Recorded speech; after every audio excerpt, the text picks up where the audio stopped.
What's up, everybody? I'm with the number 69. Here you guys right now are laughing. I know what you guys are doing. Team Yamaha Nuclear Blast Solitaire Yamaha. This is what the guy, my favorite Wageman, there's two. This is my favorite Wageman. And we got his man right here.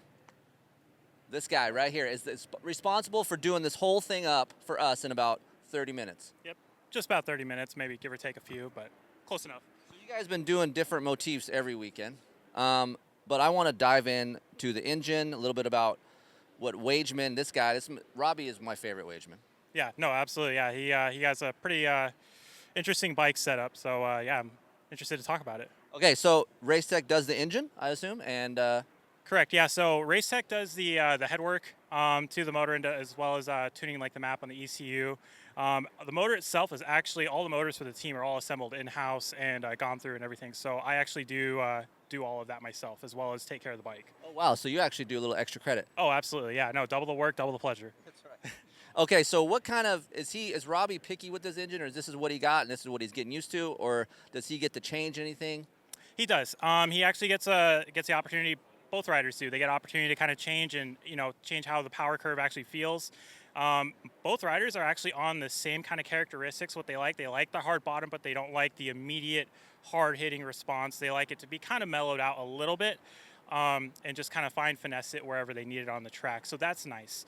We do have the opportunities to make it stronger, but this is what we've developed and what they like the most. ECU is a Vortex? Correct. Yes, Vortex ignition. And Racetech does tune that as well? Correct. Yep. Andrew at Racetech, he does a fantastic job of taking care of that and making sure we're all good to go. And fuel?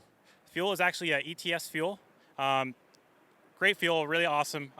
We like it just because it's, the longevity of how long it actually lasts. Well, and it's a little bit warm here at Anaheim today. So what I've noticed about ETS, it doesn't boil as much as other brands. So I would assume you're on 21K2. Is that what it is? Yes. Yeah. Correct. Yeah. Correct. Which is awkward because I would think I would smell that because ETS has a certain smell, right? And I don't smell it, so actually it's nice. Yeah. No. Absolutely. Yeah. It doesn't smell as bad right now, but actually, I personally like the smell. I think it smells great. So it's funny. So I'll have it in my garage. And my wife will get mad at me because it'll leak through the house, and she gets super upset. So you just got to bring it into the kitchen. That's right. We'll have a candle, an ETS candle. All right, moving on to Enzo Suspension. Obviously, Ross does a lot of these guys here. KYB, he knows the stuff when it comes to this. Tell us a little bit about Robbie's setup. He's a small guy. You know how much he weighs? I don't have the exact weight. However, he does like his suspension to be like more on the softer side. Obviously it's stiff for Supercross, but it's a little bit on the softer side. He doesn't like it to have, be kind of harsh and, in certain areas. He just likes it. I mean, if I could say if it's like a certain thing, is imagine how a practice bike is after it has a ton of hours. That's kind of the feel he likes it. He likes it really broken in, really smooth. Like that's how he prefers it. Yeah, a lot of these guys that we talked to today, they don't prefer a brand new bike. They like their bikes broken in a little bit to have some feel. Yep. And obviously they have a practice bike and race bike, so they don't touch these bikes until race day, correct? They don't touch these. However, we do actually allow them to ride the chassis prior to the season starting. So we'll build a bike, and have them ride it, put about 15 hours on it. And then after that, we'll swap everything over and we'll take the chassis and that will be the race chassis. So they do get time on the bike without actually the bike itself, being ridden a whole bunch. Obviously, they get to shake it down before the season and make sure everything's good. But, yeah, they get a little bit of time on it prior. Moving on to the engine mounts really quick. So, obviously, they want a little bit of softer feel with the engine mounts? Yeah, absolutely. Yeah, FCP has done an awesome job providing us with a couple different sets of mounts to try. This was the combination that we came up with. And it's nice. It's actually a standard top with a thinner lower mount to allow it just to kind of have a little bit better tracking in the corners, so the front wheel just tracks a little bit better and the bike doesn't want to stand up. This is what he preferred. So when you have this engine, do you guys frame these engines every race, or how often do you guys frame the bike? So framing the bike, it really kind of, for us, we do it a little bit different than other teams. Everyone just kind of goes through and, they frame it every single round. And for us, we actually like to go really more so on, what's going on with the conditions. Is it a mud race? Okay, we're probably going to do it. If, for this particular season, we've actually I would say we frame it after 3 rounds, and then the motor, we basically just freshened it up after 3 rounds, and everything looks fantastic in there. So, yeah, we'll actually get a chance to, after the break here, to go through and completely frame the bike again, and as well as go through the whole motor and put everything new back in it. Robbie's a shorter guy. He doesn't cut the subframe, all of that. The chassis wise, pretty much stock. Correct, yeah. Stock. Foot peg position, just flow pegs, but any different position? No, standard offset for the foot pegs. He likes the standard offset. So for me, a little bit about Robbie. I've watched him growing up. Like it's cool to see how well he's doing this year. He did good last year, but man, he's grown leaps and bounds this year. So I think having a better package underneath him this year, you can tell he's getting good starts. Yep. But is there anything special with his gearing to get off the gate? What gearing is he on right now? So he is actually on a 1350 setup, and yeah, I mean he likes it. He does. We don't run a start start mode, I guess you could say. We do have it, but he prefers just running it on just standard gearing. It's interesting that it's a 50 tooth versus what most everyone's running is the 51. Right. But I guess if you're making good power and you like how it connects to the ground, it works. So wheels and spokes and hubs. What do we got here? So we have the hubs and the spokes. The hubs are actually stock. We got them Cerakoted, and then the rims and the spokes are actually from Excel. So yeah, they sent us quite a few of those and built some really awesome rims. And yeah, I mean the combination setup works fantastic. It's actually the Signature Series rim. We've ran the A60 in the past. However, we decided to go this year with the Signature Series just to have it a little bit more, save on weight, and then also have the overall wheel and chassis feel just be a little bit plusher. So with a team like yours, do you guys worry much about weight, or is it more just about reliability and making sure this bike lasts for Robbie?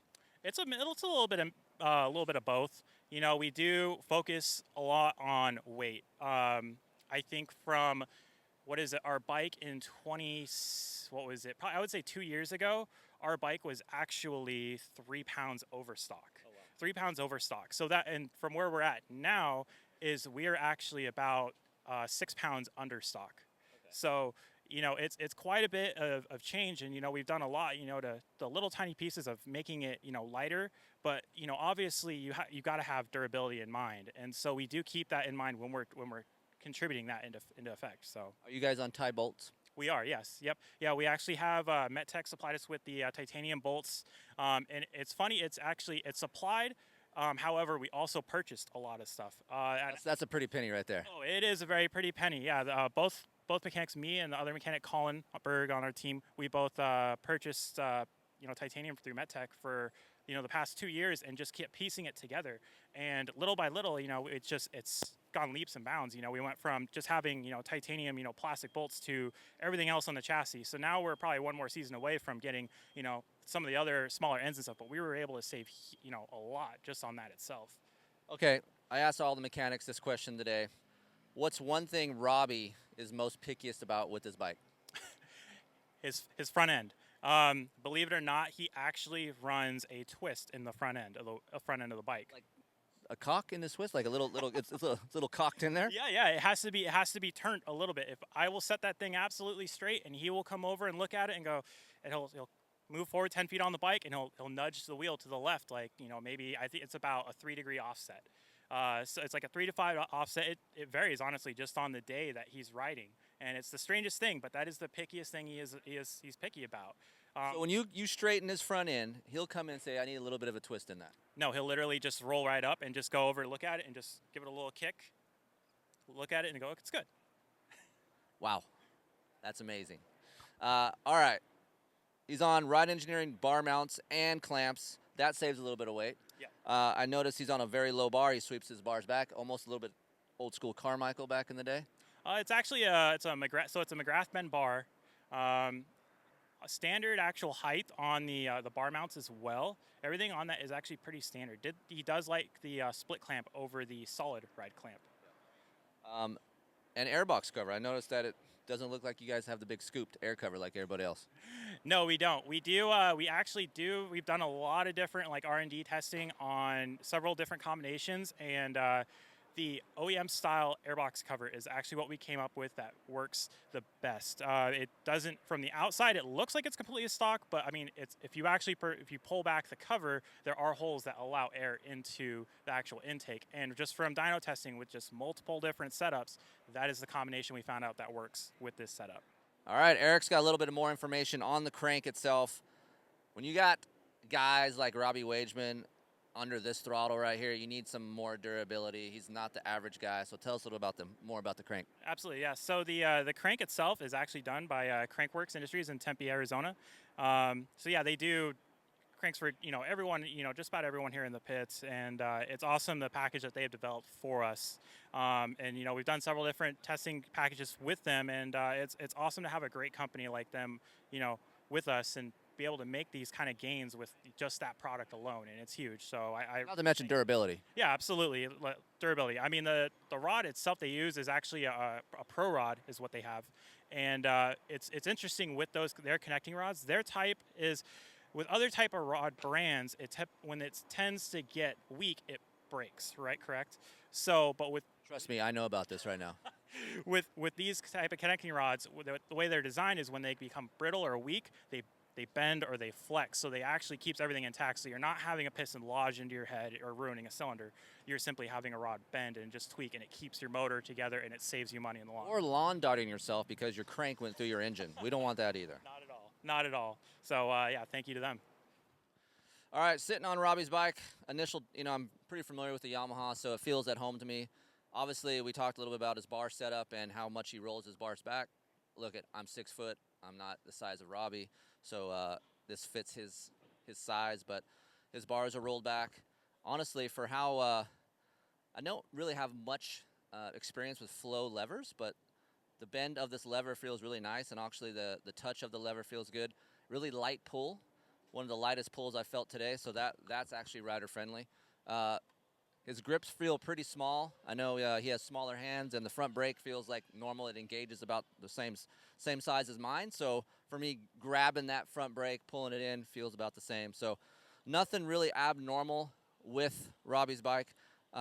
It's cool to see different riders, how they adapt to their riding styles, how they adapt their cockpit to their riding styles. So Robbie's bars are probably the furthest back, the ones I've tried today. So unlike JB's bike, when they're forward like he's riding a beach cruiser, his is laid back and he's chill. So just like Robbie, I feel like he's just a little bit more chill than RJ, right? So Robbie, good job. Team, good job. And get to see number 69 Saturday night. Look for him.